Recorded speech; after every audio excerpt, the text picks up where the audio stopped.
Барлықтарыңызға сәлем, менің каналыма қош келдіңіздер. Бүгін қазақтың ұлттық тағамы наурыз көже дайындайтын боламыз.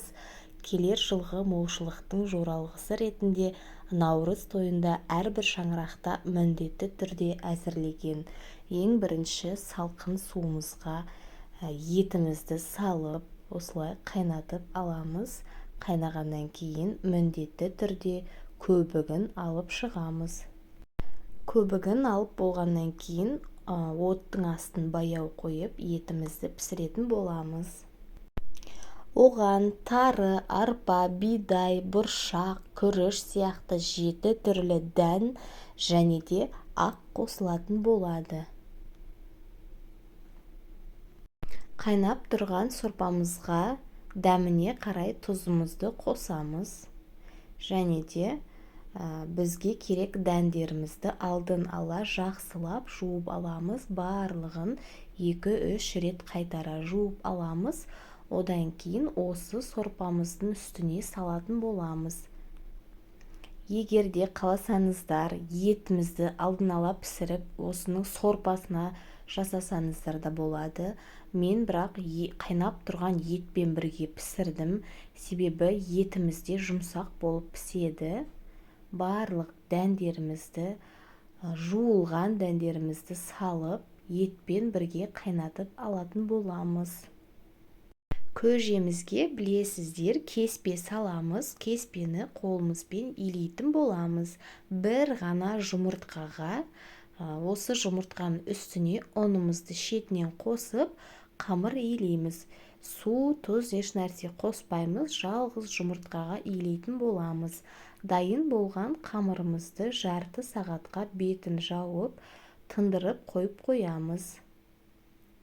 Қамырымыз дайын болды. Енді осы қамырымызды жайып шығамыз.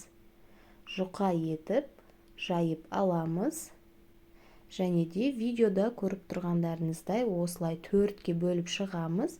Осылай орап және де ағаш тақтайдың үстіне қойып кесіп шығамыз. Өте қатты қалың емес, орташа көлемде, осы видеода көріп тұрғандарыңыздай бір-біріне жабыспайды және де сорпаға салған кезде езіліп кетпейтіндей өте керемет қамыр шықты. Барлығын осылай кесіп дайындап аламыз. Және де енді етімізді сорпамыздан алатын боламыз.